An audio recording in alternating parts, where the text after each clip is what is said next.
Risk of Rain 2, a third-person survival shooter in which you, the player, arrive at Petrichor 5 in the UAS Safe Travels for a, well, rescue mission. But even before the time of arrival, it was obvious that something is strange about that mission and the planet. The captain sent out multiple ships and pods to the surface of Petrichor 5 to find potential survivors.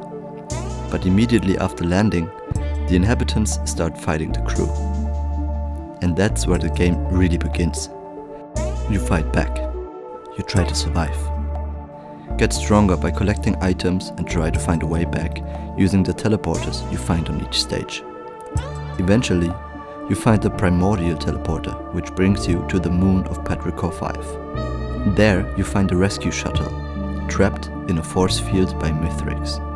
To escape the moon, you find a way to Mithrix and use the different items you found to kill him and free the shuttle from the force field. In his last attempt to kill you, he wants to destroy the whole moon, but you just make it out in time and head back to the UES Safe Travels. That concludes my little introduction to the game, but there's so much more to discover about Mithrix and his brother, hidden playable characters, stages and artifacts. But for now, let's talk about the artifacts. They have to be unlocked within a run by entering a code on stage 5 and clearing the challenge that awaits on the other side of this ominous portal. After stage 5, you begin a new loop. This means stage 10 is the same as stage 5 and will give you the same chance to unlock another artifact. For your next run, you can enable these artifacts in the menu to change your game in different ways. The artifact of glass gives allies 500% damage, but they have 10% health. The artifact of chaos enables friendly fire for survivors and monsters. There are 16 of these in the base game, 19 with the expansions. Besides the artifacts, there are other items, survivors and abilities that you have to unlock first. I set myself the challenge to unlock these 16 base artifacts in as few runs as possible. But there will be some special rules to spice things up. As soon as the enemies reach their level cap of 99, I can only finish the loop I'm currently in. For every new run, I enable random artifacts that I unlocked. And of course, this will be done on Monsoon, the game's hardest difficulty. With all that said, let's get started with the first run. Stage 1, the Titanic Plains. As soon as we arrive on Petrichor 5, we meet some hostile inhabitants. Killing them will not only increase our chance in survival, but it will also grant us some money which we can use to buy items. Though the character I'm playing in this run has 2 hacking beacons per stage that I can use like this to get items for free. This is a Shrine of Chance. Normally they start at a price lower than a chest and increase their price by 40% with each interaction. There's a 45% chance that you get nothing, yet the price will still increase. But with my hacking beacons I can reduce its cost to 0 and get 2 items for free. Once you receive 2 items, the shrine will deactivate. While traversing the stage, you eventually see these particles. They indicate the location of the teleporter. On the way there, you will kill enemies and get more items. Once you reach the teleporter, you interact with it and the boss event starts. A random boss and a lot of smaller enemies will spawn and try to hinder you from moving on. Once you kill the boss and charge the TP, you can move on to the next stage. By the way, I have some mods enabled that just make the game better without making it a lot easier. Like these stats on the right, or no boss no wait, which charges the teleporter as soon as the boss is dead. The charge time will be added to the enemy's difficulty scaling, so you just skip the waiting and not actually the time. To leave the stage, you interact with the TP again and it will bring you to the next one. Stage 2, the Aphelion Sanctuary. I mentioned before that you start a new loop on stage 5. Let me explain what that means exactly. For the stages 1 to 4, there are 3 different environments each. One of these 3 will be picked randomly until you reach stage 5. This will always be Sky Meadow, if we exclude the newest expansion. At Sky Meadow, you have 3 possible ways. You can enter a code to unlock an artifact and loop afterwards. You can take the primordial teleporter to the moon and try to beat the game. Or you can shift its destination and also loop. Stage 6 will then pick one of the same stage 1 environments again, and this goes on until you decide to fight the final boss, obliterate yourself, or die. With that, most of the explaining is done and we can focus on the gameplay now. If you have any questions, let me know in the comments. Here in the distance you can see a void seed. To be honest, I don't know too much about the void stuff since I only played the base game in the past, but that's something I can find out with you guys together on stream, and the link to Twitch is in the description.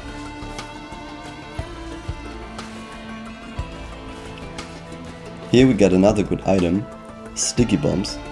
Gives us a 5% chance on hit to attach a bomb. On the top you can see all the items we collected so far. We got some attack speed, chance to give bleeding, some shield, healing and extra HP. There are 209 items in the game, divided into 7 categories, but more to that later. When you pick up an item, a short explanation will show on the bottom of the screen. But if you missed something, or are like me and tend to forget things you just read, you can press tab and hover over any item to see its description. This little trash can here is called a scrapper. Very useful to get rid of items that you don't need or want. You will get scrap corresponding to the rarity of the item you scrapped.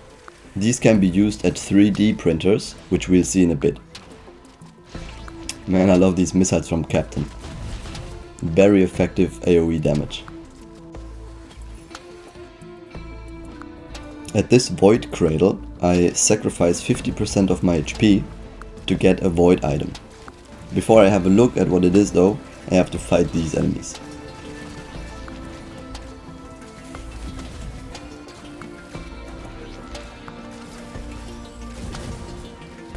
All void items corrupt one other item, so every fuel cell will turn into a lysate cell, which adds 1 charge to the hacking beacon per stack. That means even more free items now. But we got enough money for now, so we can get some boss damage, extra damage if enemies are full life, some armor, healing, and this thing. This is an equipment. Unlike the other items so far, equipments have to be activated by pressing Q. You can only carry 1 equipment at a time, and they all come with different abilities and cooldowns. The Trophy Hunter's Tricorn can one-shot any boss monster and even guarantee its boss item to drop. You'll see it in action at the teleporter. Let's have another shot at this void cradle. Unfortunately, this one would corrupt all tri-tip daggers, which is the bleeding effect, and that's just too good to get rid of. But we do take this energy drink for faster sprinting and make our way to the TP. A beetle queen spawns and there she goes. And she drops us her corresponding boss item, which gives us a companion that deals damage and pulls aggro, which is nice to have on the hardest difficulty.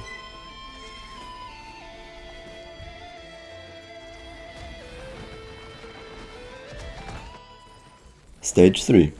Sulfur Pools. With less explaining to do and more movement speed and damage, we can speedrun through this one. And don't worry, the next episodes won't have that much explaining in them. They will most likely have a live commentary since I'll be doing these runs on stream. So let's start with gently knocking on this guy's head. And then we try not to get stuck in here. And after slaying these noobs, we scrap the shield generator, since I think we can get a lot more value out of another white item. From this multi-shop we grab the gasoline. It ignites all enemies that are within a 12-meter radius of an enemy I kill. The enemies we kill right here give us enough money to get ADG missiles, a new equipment since we used the Tricorn already, and another energy drink. We hacked this shrine for 2 free items, and luckily it grants us the 1% chance of getting a red or legendary item. and we get a fuel cell which gets corrupted into a lysate cell. You might have seen the other red item we got from the start. That's the captain's passive skill to start with the defensive microbots, which shoot down projectiles before they can hit me. This item cannot be obtained from chests or any other typical method. On the way to the TP we find ourselves a shield generator again, another energy drink, armor piercing rounds, a goat hoof that apparently once belonged to Paul, whoever that is, and more attack speed. We also take some more healing and armor for free from this shrine, and then we go and start the TP. Right next to it we find a cautious slug which increases our base health regeneration, and then we got 2 clay dune striders spawning in, but our AoE missiles and our overall damage is just too good for those two. I also used my last hacking beacon to fall on them when it drops from the sky. After each boss fight you get an uncommon or green reward item, but with a 15% chance it will be replaced by the boss's corresponding yellow item.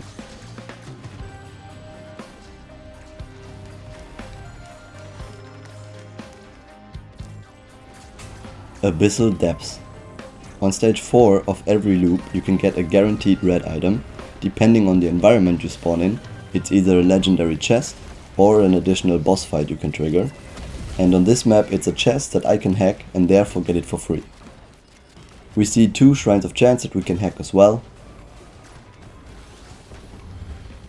We have to be careful with this guy though, because when he dies a sphere of void particles will implode and one-shot kill you if you are in it. The legendary chest on this map is always at the same spot, so let's place a beacon there and let it do its work. By the way, the higher the price, the longer the beacon needs to hack. While we wait, let's fight these void creatures here. They are kinda tanky, but eventually we'll kill some of them. And then we head back to see what item we got.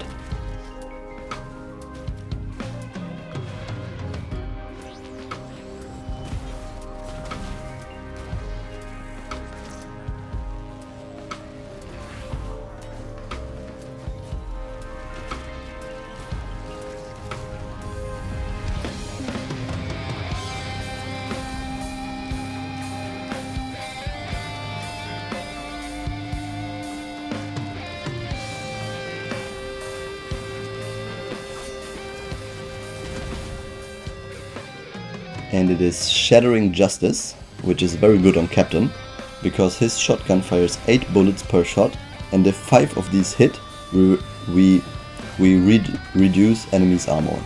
We reduce enemies' armor. Did you already see that all the items we find are attached to the character we're playing? For example, in his hand he's holding the hammer we just found, and on his back you can see the lysate cell and the crowbar. I love these little details.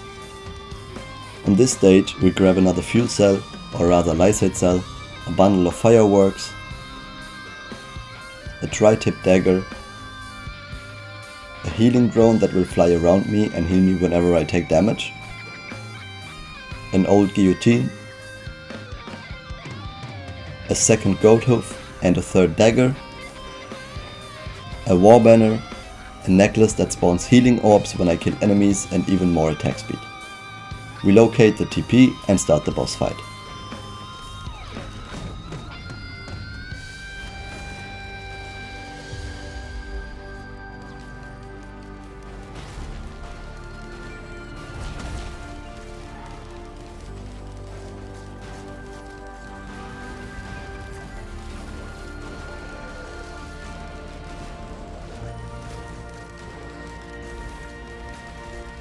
We take our reward item, and before we leave I spotted one more chest, which gives us an item that grants an additional charge of my M2 ability.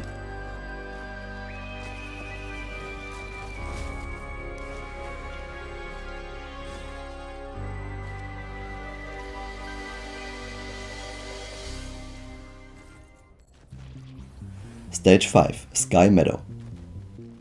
On this stage we find a very interesting item. It's an equipment that lets us transform an item into a different one of the same tier. At this point in the run, I was hoping for a hoopoo feather, which is a green item that grants an additional jump per stack. So this equipment will come in handy and give me a chance to transform other green items into that one. Here you can really see the synergy of the items we got. When I interact with this money capsule, a bundle of fireworks spawns in and attacks the closest enemy. 2 seconds later, this red item stored enough soul energy so it launches a glowing skull. The second wisp that died here ignites the surrounding enemies, inflicts bleeding, attaches bombs, and procs ADG missiles. The ADGs make enough damage to proc this band, and all of these damage instances have a chance to crit and they heal me. Crits grant me attack speed and kills give me a shield. By the way, if you don't know what proccing means, that's just another term for triggering. To just have a good variety of items usually gets you a nice proc chain going, but some items work so good together that you can become very powerful with just a few good items if you can stack enough of them. Luckily, there are some ways to get specific items you want, one of which are these printers. They randomly take away one of your items with the same rarity as the displayed one, in exchange for one of these. But if you have scrap of the same tier, the printers will take these instead. With our movement speed, we can quickly scout the area, place the hacking beacons, and get some free loot.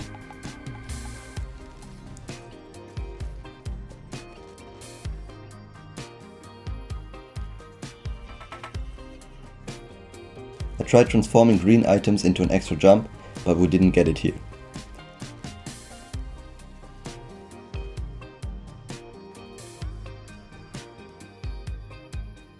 Now instead of heading to the teleporter, we head over here,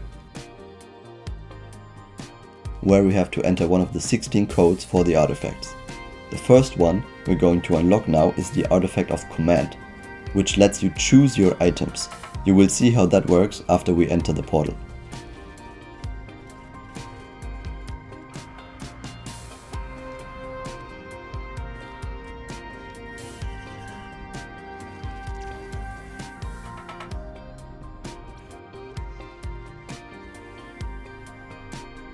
This is the first hidden realm we come across in this series.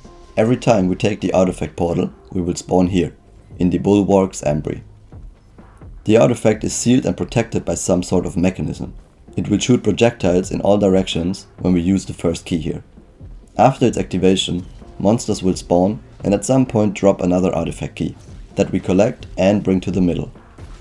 We have to do that 4 times to unlock it. As long as we're in here, the difficulty scaling stops, and the artifact we want to unlock is active. So here you can see now how this artifact works. Instead of dropping an item, the chest will drop these particles in the same rarity of the item that was usually in there. You can interact with them and choose any unlocked item of that rarity. Now we can get some items that are missing, like some more crit chance and attack speed, and we can get a hoopoe feather here for that sweet extra jump. Now we can also take another equipment, since we got the item we wanted. So let's grab a missile launcher that shoots 12 self-guided missiles when I press Q. After breaking the seal, we can grab the artifact and 10% more crit chance and leave through this portal, which brings us to stage 1 of the second loop.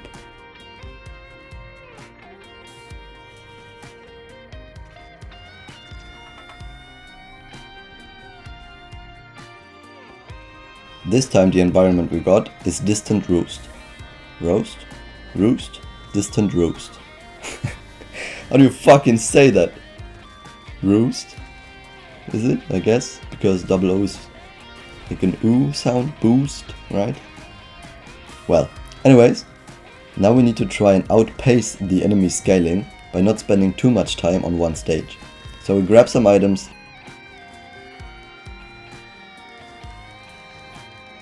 start the TP, and kill these wandering vagrants.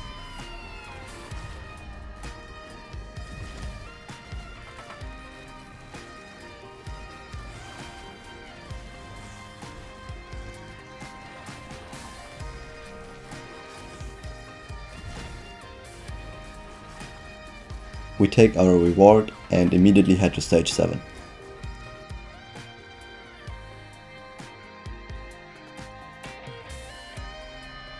Wetland Aspect. We reached the point where boss monsters can spawn as regular enemies on the stage. But this vagrant was not really a problem for our build. Speaking of our build, let's make it even stronger. A second brooch gives us a bigger barrier on kills. Runnel's Band deals damage and slows enemies. Here we see an enemy that is elite of the Celestine type.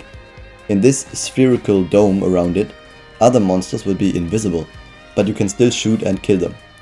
Though if we don't kill this guy before we start the TP, it might join the fight and make the bosses invisible, which is not too nice, so we kill him here.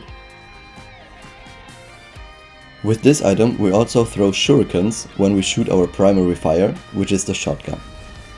For this TP we have 4 stone titans that spawn, and although we have 2 of them down pretty quickly, it's still a little scary when 2 stone titans have their aimbot laser at you. But we can quickly run out of sight and let them burn and bleed to death.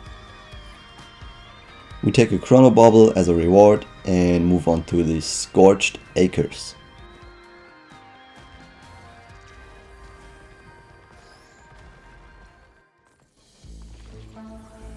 We really want to be quick now, so we can unlock as many artifacts as possible until the enemies reach their level cap of 99.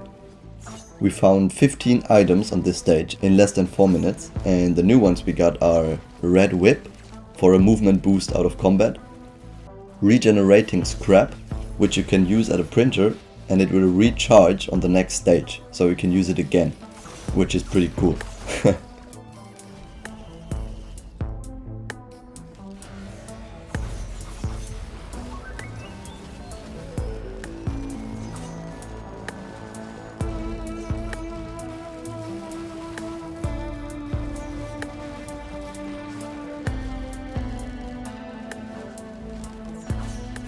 And after the boss fight we are rewarded with Shadow Spleen.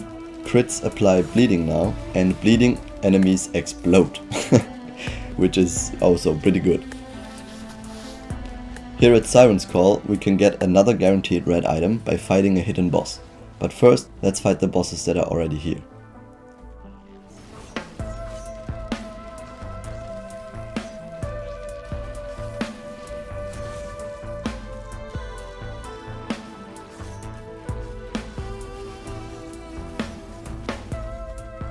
We get ourselves another new item, which deals extra damage to enemies if they have 4 or more debuffs, and with bleeding, fire, ice and stun, and slows, we have enough debuffs to trigger it. We also encounter one more new enemy type. These guys are called Scavengers, and they can have different items as we do to be stronger. But once we kill the first Scavenger on a stage, he will drop his bag with 10 items in it. But now let's search and start a TP and grab items on the way.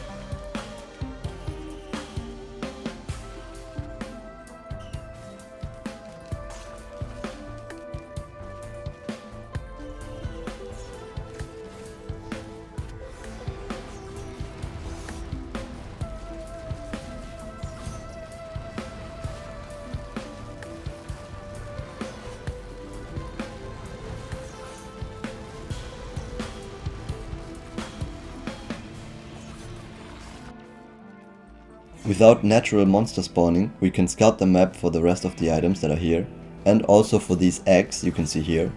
When we destroy enough of them, the alloy warship unit will spawn and grant us a red item when we kill it.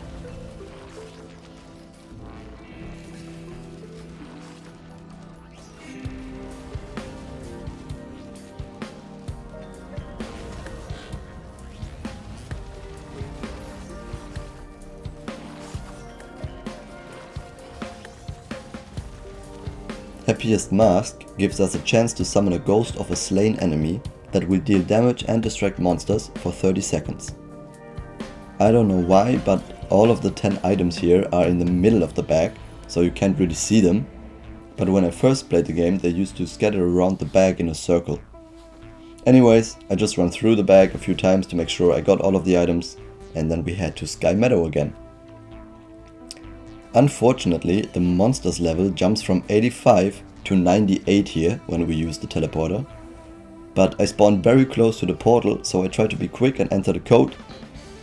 but it went up to 99, and that means we can only unlock this artifact and can't do another loop.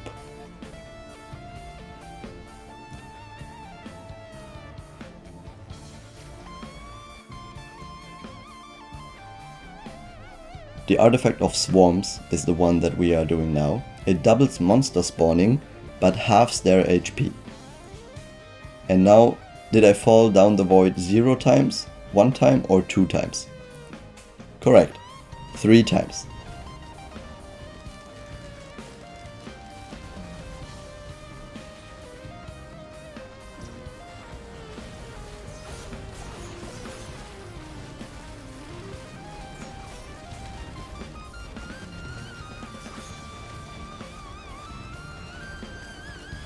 Luckily, we still get the job done, take the artifact and leave this realm. Although we can't unlock another artifact, we can still beat the game and end the run with 0 deaths. So I'll have to clear 5 stages again and take the primordial teleporter to the moon and defeat Mithrix. From here on, I'll only show you close calls or interesting monsters and items and what's happening on the moon. On stage 11, we have a family event happening. That means there will only be monsters of the same family, like stone golems and titans. The ukulele we got here is a great item to have in every run. It makes chain lightning between enemies with a 25% chance per bullet that hits a target.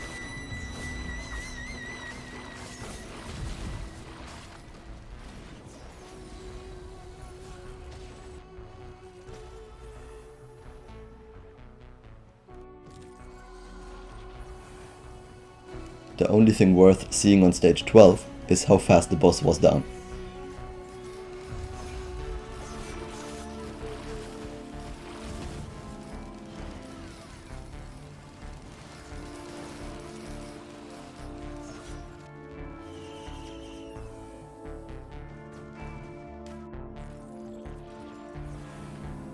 On stage 13, this happened.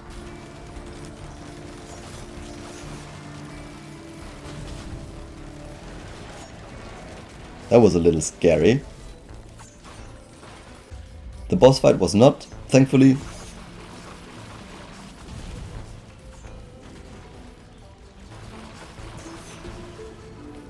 So we move on to stage 14. Which greeted me with a scavenger that inflicted me with fire and triggered an item that heals me when I go below 25% health.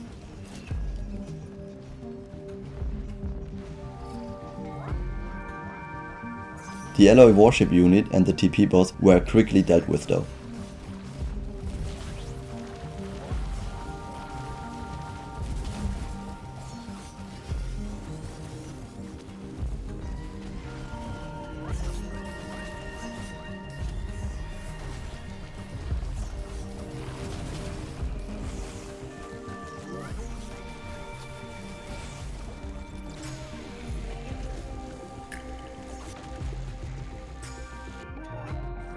That brings us to Sky Meadow for a third and last time, because this time we take the primordial TP to the moon and either defeat Mithrix and escape, or die trying.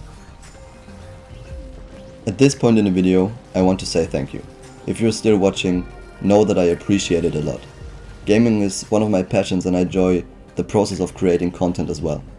If I could make some money with that in the future, a little dream would come true for me. It's a long and hard way to get to this goal, but especially you who is still watching brings me a little closer to that.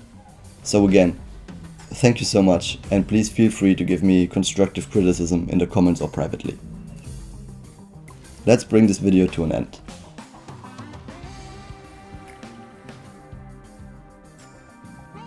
In order to get to Mithrix, we have to charge 4 pillars, similar to the teleporter events. You have a dome that you need to stay in order to charge it, and monsters will spawn to fight you. There are 4 different types of pillars that can randomly spawn on the moon. The pillar of mass, that has no special properties. The pillar of design, which I'm doing here first, it releases a shockwave that pushes you out of the dome. The pillar of soul, for this one the dome gets smaller and smaller while charging it.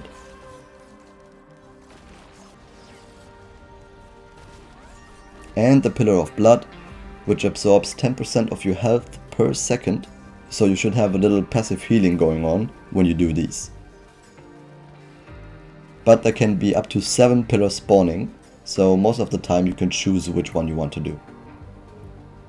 And after charging these 4 pillars, this jump pad activates and brings you to the final boss.